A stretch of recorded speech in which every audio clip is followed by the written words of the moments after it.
In this video, I'll explain how neoliberalism and globalization are related, and in the next video, I'll discuss some of the consequences of this neoliberal globalization. Neoliberalism is a theory of political economic practices and an ethic. Moreover, it is also a political project that initiated by the Western political and economic elite to pave the way for globalization. Put in a simplified way, neoliberalism emphasizes free markets, deregulation, privatization, and a minimal government. We can discuss neoliberalism in three aspects. As a theory of practice, neoclassical economics is the backbone of neoliberalism. Neoclassical economics focuses on supply and demand as the primary drivers behind production, pricing, and consumption of goods and services. It is primarily concerned with the model of free market and minimal government to achieve the most efficient allocation of productive resources to induce economic growth. Neoclassical economics assumes that people make rational choices to maximize their interests.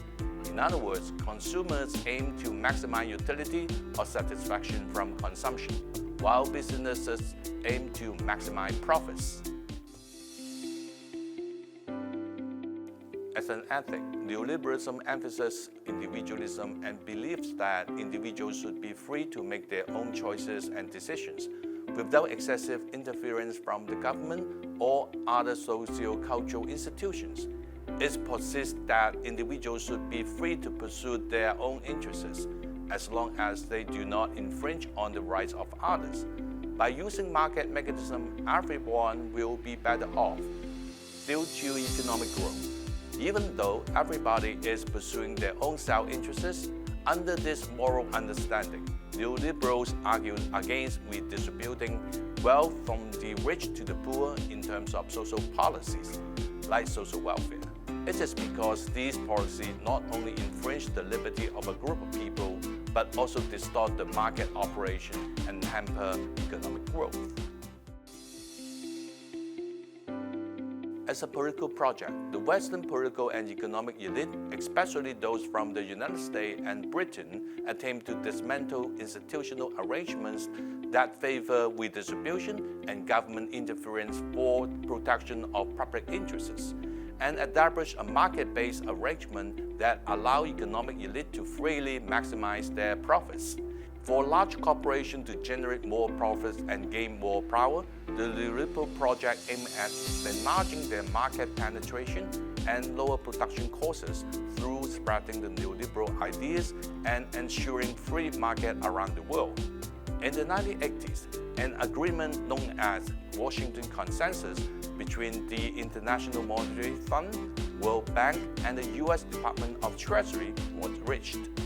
It prescribed 10 economic policies as a standard reform package for troubled countries.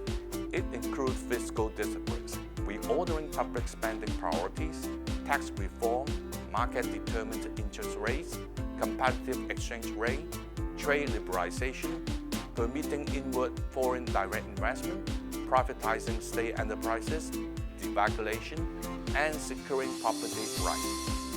These prescriptions are not only the key tenet of neoliberalism, but also instrumental in the global diffusion of neoliberal ideas.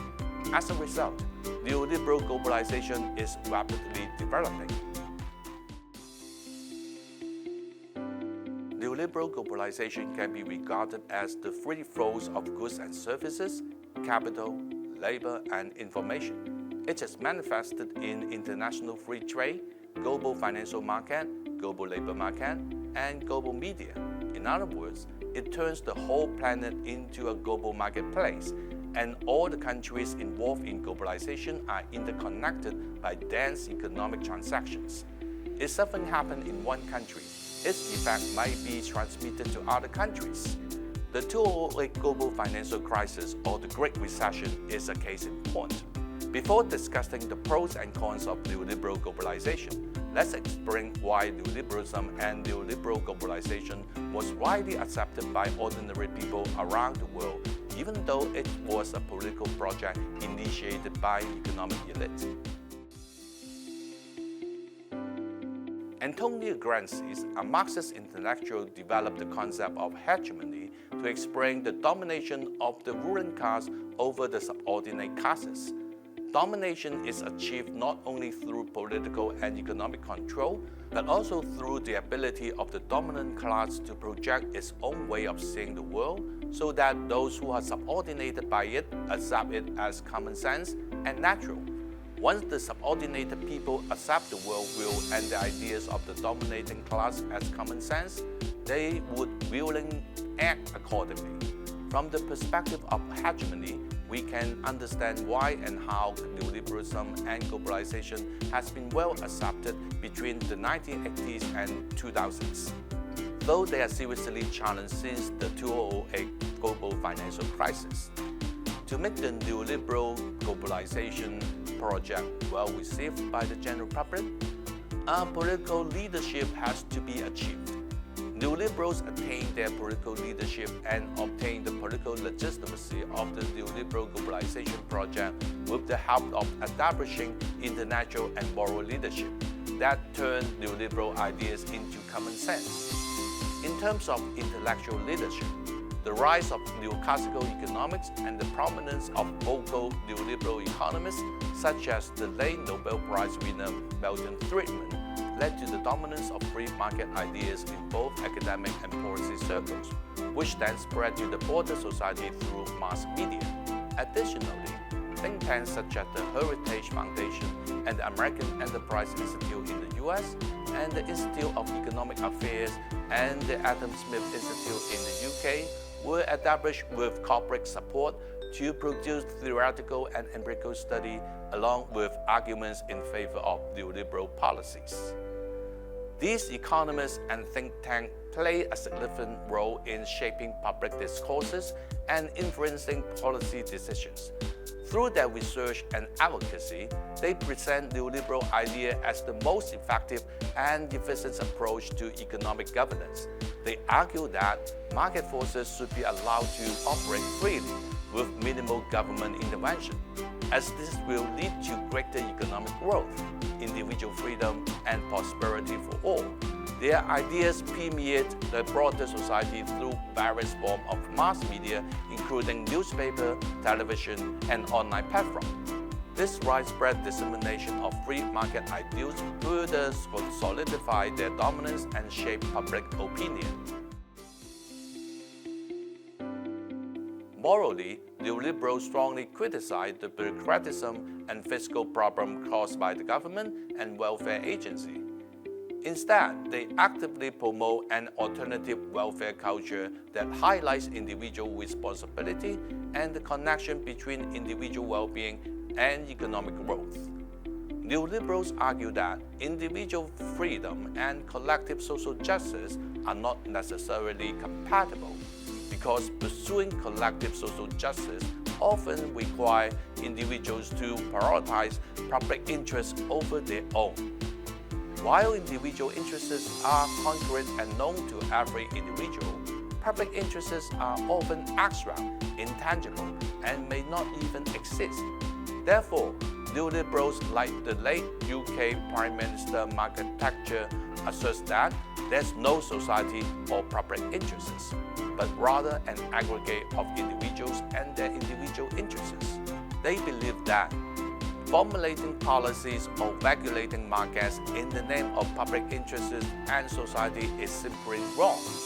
They support the trickling-down theory and oppose redistribution and welfare policies. The trickling-down theory states that the government should create and maintain a favorable business environment, as continuous economic growth leads to higher living standards for everyone.